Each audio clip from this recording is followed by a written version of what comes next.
नमस्कार, खबरिया टॉप में आप सभी का स्वागत है। दोस्तों, काफ़ी लंबे समय के बाद मैं आपके सामने पेश हुआ हूँ। कुछ निजी कारणों की वजह से मैं अभी तक आपके सामने नहीं आ पाया था। एक थोड़ा-सा छोटे से अवकाश पर, एक विराम पर था। अब फिर से आपके साथ खबरिया टॉप के साथ जुड़ गया है आपका साथी कुमार रवि। सत्ता के केंद्र बिंदु यूपी के विधानसभा का सत्र आज से शुरू हो गया है।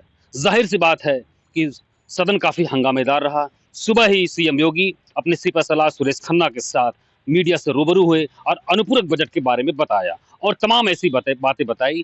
और जो वहां से अंदर वीडियो निकल कर आई, ऐसे में सीएम योगी जब सदन में एंट्री की है तो उन्होंने जाकर वहां पर लोगों से, विधायकों से मिले, विपक्ष के लोगों से भी मिले। और विपक्ष का इस बार खेमा संभाल रहे माता प्रसाद पांडे भी अपनी नई टीम के साथ बहुत ही एक ऊर्जा के साथ वहां पर रहनुमाई करते हुए दिखे। विधानसभा अध्यक्ष के तौर पर माता प्रसाद पांडे पहले वहां पर कार्यकाल पूरा कर चुके हैं। ऐसे में विधानसभा के माहौल, वहां के वातावरण से वो पूरी तरह वाकिफ है।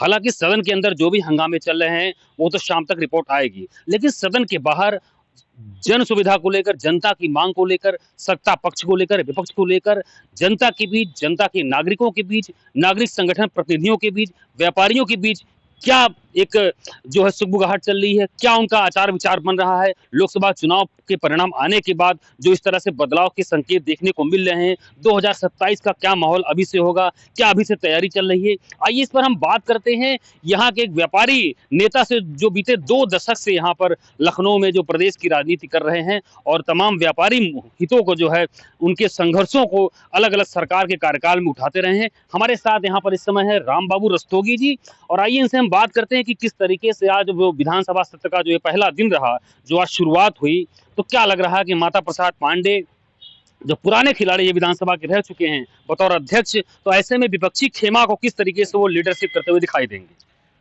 उत्तर प्रदेश के पूर्व मुख्यमंत्री एवं समाजवादी पार्टी के राष्ट्रीय अध्यक्ष आदरणीय अखिलेश यादव जी को मैं बधाई देता हूं और मैं बहुत बहुत धन्यवाद शीर्ष नेतृत्व को देना चाहता हूं, जिन्होंने माता प्रसाद पांडे अनुभवी नेता को उन्होंने नेता प्रतिपक्ष के रूप में चुना है, क्योंकि वो पुराने और अनुभवी नेता हैं। जिस तरीके से सदन के पटल पे जनता की आवाज़ को माता प्रसाद पांडे जी ने आज उठाया है, चाहे वो व्यापारियों की हो, चाहे महिलाओं की हो, चाहे छात्रों की हो, चाहे नौजवानों की हो, चाहे किसानों की हो, हर तबके का वर्ग परेशान है इस समय। क्योंकि जब 2014 में प्रधानमंत्री जी के, मोदी जी के नेतृत्व में केंद्र में सरकार बनी थी और 2017 में जब उत्तर प्रदेश में योगी जी बैठे थे, तो उन्होंने सबका साथ, सबका विकास और सबका विश्वास का नारा दिया था। लेकिन उन्होंने सबका साथ लिया और विकास की ओर भारतीय जनता पार्टी का किया, क्योंकि 7 स्टार से भी बढ़िया उन्होंने होटल की तरीके से दिल्ली में केंद्रीय कार्यालय बनाया। उत्तर प्रदेश के सभी राज्यों में उन्होंने जिला और नगर कार्यालय बनाया।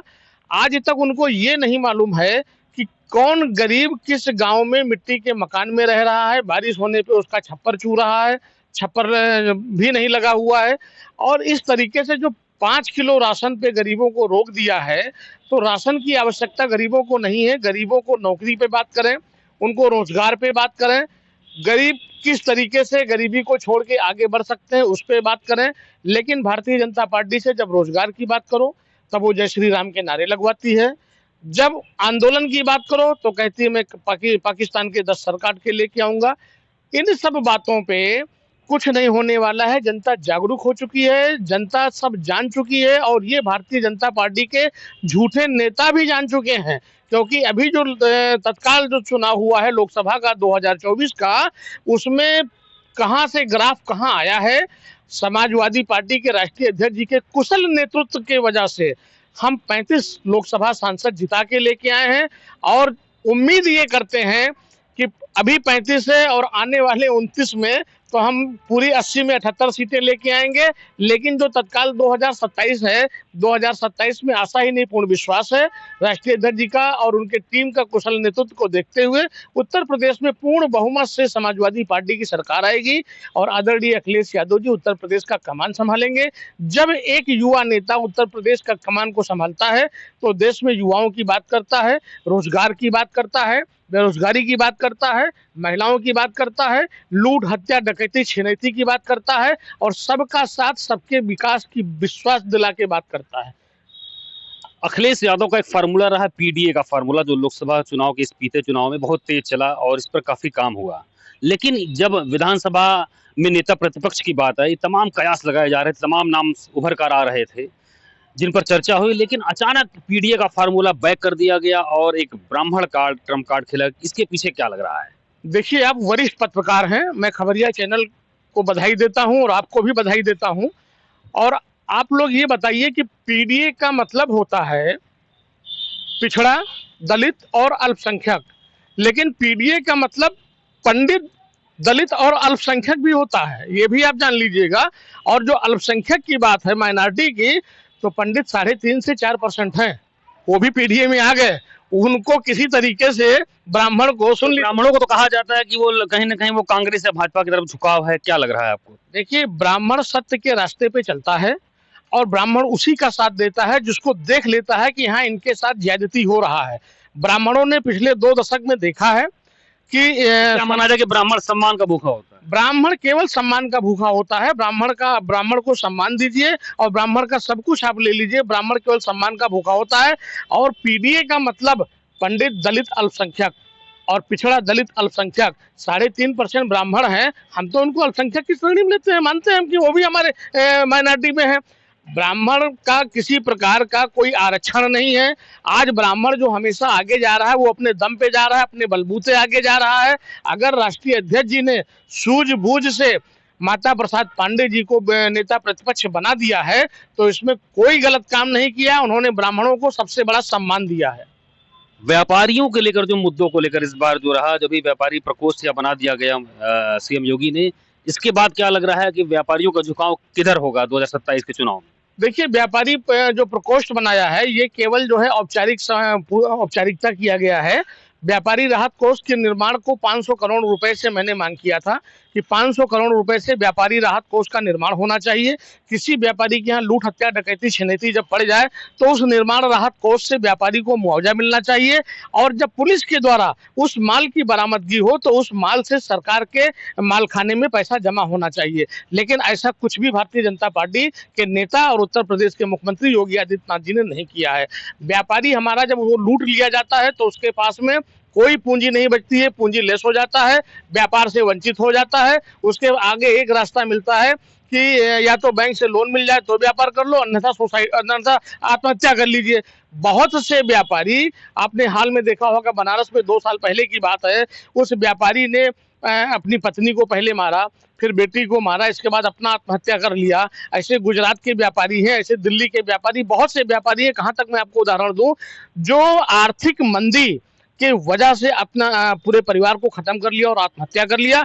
और आर्थिक मंदी की वजह है डीमोनेटाइजेशन। अगर नरेंद्र मोदी जी डीमोनेटाइजेशन नहीं करते तो देश में आर्थिक मंदी नहीं होती। एक आखिरी सवाल, अभी 2 दिन पहले यहाँ के महापौर, जहाँ से कहा जाता है कि लखनऊ की महापौर सीट पर एक तरीके से भाजपा का कब्जा रहा है, ये अटल बिहारी वाजपेयी की भूमि रही और शहरी सीट रहा इस तरीके से, तो लगातार यहाँ पे मेयर जो है भाजपा की होते आए हैं। तो ऐसे में सुषमा खरकवाल हुई और 2 दिन पहले उन्होंने शहर के जन सुविधा को लेकर, शहर की सुधार को लेकर, ट्रैफिक, पुलिसिंग या तमाम मुद्दों को लेकर, अतिक्रमण को लेकर उन्होंने 2 दिन पहले सारे मंडल के और जिले के अफसरों की मीटिंग बुलाई। लेकिन उस मीटिंग में पुलिस कमिश्नर यहाँ के अमरेंद्र कुमार और कमिश्नर डॉक्टर रोशन जैकब और जो नवागत एलडीए के वीसी प्रथमेश कुमार वहां पर नहीं पहुंचे। उन्होंने अपने अधीनस्थ अधिकारियों को वहां पर भेज दिया, जिसको लेकर जो है मेयर साहिबा काफी नाराज दिखी और उनको कहीं ना कहीं अंदर ये जो है नगर निगम मुख्यालय पे ये खबरें, ये सुर्खियों में आती रही कि इस चीज को लेकर वो मुख्यमंत्री के सामने उठाएंगी, कहीं ना कहीं उनका कद गिराया गया। और वो तो कहा जाता है कि एक तरीके से ये रक्षा मंत्री का जो ये संसदीय क्षेत्र है, तो ऐसे में क्या लग रहा है कि अफसरशाही, बड़ा अफसरशाही, मेयर को तरजीह नहीं दिया, या क्या लग रहा है आपको, किस तरीके से? देखिए, ये विषय भारतीय जनता पार्टी के शीर्ष नेतृत्व का है, क्योंकि उनकी पार्टी की मेयर साहिबा हैं। और जहां तक कमिश्नर की और उच्च अधिकारियों की मीटिंग की बात करें तो योगी सरकार में अफसरशाही जो है पूरी तरीके से जो है हावी है। अगर आप थाने में जाएं, किसी के साथ मारपीट हो गया है, किसी का कुछ हो गया है, थाने में अफराद पंजीकृत नहीं किया जाता है बिना पैसा लिए। दूसरी चीज, पुलिस जो है पीड़ित को नहीं अभी एक दिन पहले ही कोई सोलंकी विधायक, सोलंकी कानपुर के, उन्होंने बुलडोजर पर लेकर, कोई भाजपा के विधायक हैं वो, और उनका एक वीडियो वायरल हुआ जिसमें उन्होंने कहा कि वहां के इंजीनियर को कि तुमने इस बस्ती में कैसे जो बुलडोजर चला दिया, मैं तुम्हारे बुलडोजर को जो वहां पर घुसेड़ दूंगा, इस तरीके से उन्होंने मैं उन विधायक, तमाम जनप्रतिनिधियों का ऐसा आ रहा है। मैं उन विधायक के साहस को प्रणाम करता हूं, साष्टांग प्रणाम करता हूं, जिन्होंने सरकार को और उनके अधिकारियों को आईना दिखाने का काम किया है। बाबा जी और उनकी टीम, किसी का अगर मकान गिर जाए, किसी की बिल्डिंग गिर जाए, किसी का प्रतिष्ठान बंद हो जाए, तो उसको मदद ना देके उसकी बिल्डिंग पे जेसीबी चलाने का कार्य करते हैं, उस बिल्डिंग को सील करा के जेल भिजवाने का कार्य करते हैं। अफसरशाही इस कदर तैनात है और इनकी सरकार में जीरो टॉलरेंस की बात करते हैं, इतना भ्रष्टाचार है भाजपा सरकार में। अभी हाल ही में आपने देखा होगा कि नकली पुलिस, नकली दरोगा और नकली ये सब जो है बल्कि वसूली, बलिया में वसूली और नरही की बात है ये। तो कुल मिला के ये कहीं ना कहीं उच्च अधिकारियों के सही के बगैर ये वसूली नहीं हो सकती है। और उच्च अधिकारी, अब तो सबसे बड़ा दुर्भाग्यपूर्ण विषय रवि जी ये है कि उत्तर प्रदेश में किसी भी थाने में किसी भी अधिकारी को कहीं भी आप फोन मिला लीजिए सीओजी नंबर पे, कोई फोन नहीं उठता है। अगर उठ गया तो एक थानेदार अपना निजी सचिव रखे हुए हैं फोन उठाने के लिए, बात करने के लिए। मतलब थानेदार की, मतलब फोन भी हम थानेदार से, जनता प्रतिनिधि हैं, व्यापारी प्रतिनिधि हैं, थानेदार से हम बात नहीं कर सकते हैं। वो अपना पीआरओ नियुक्त किए हुए हैं, कमिश्नर नियुक्त किए हुए हैं। एसीपी तो अपने आप को जो है कमिश्नर समझता है, कमिश्नर अपने आप को मुख्यमंत्री समझता है। मतलब ये आलम आ गया है उत्तर प्रदेश में। और यही अगर रहा तो ये वो दिन दूर नहीं कि देश के व्यापारी और नागरिक सब जागरूक हो चुके हैं। 2027 में इनको उखाड़ के फेंकेंगे। और अखिलेश जी ने जो कहा है वो किया है।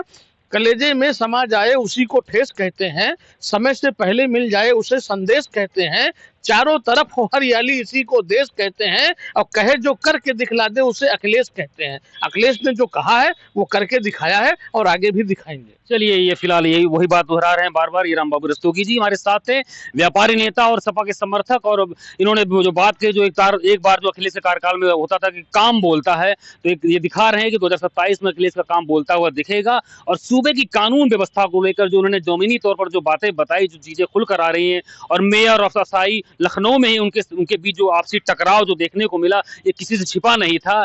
और तमाम ऐसे मुद्दों पर आज इन्होंने जो बातें बताई कि व्यापारियों को लेकर, जनता को लेकर, जिस तरीके से पार्टी संगठन को लेकर जो उन्होंने बातें बताई, इस पर आगे और जो है आगे कुछ क्लाइमेक्स देखने को मिलेगा। खबरिया टॉप की टीम के साथ बने रहिए। मैं कुमार रवि, कैमरामैन संदीप के साथ। हाँ।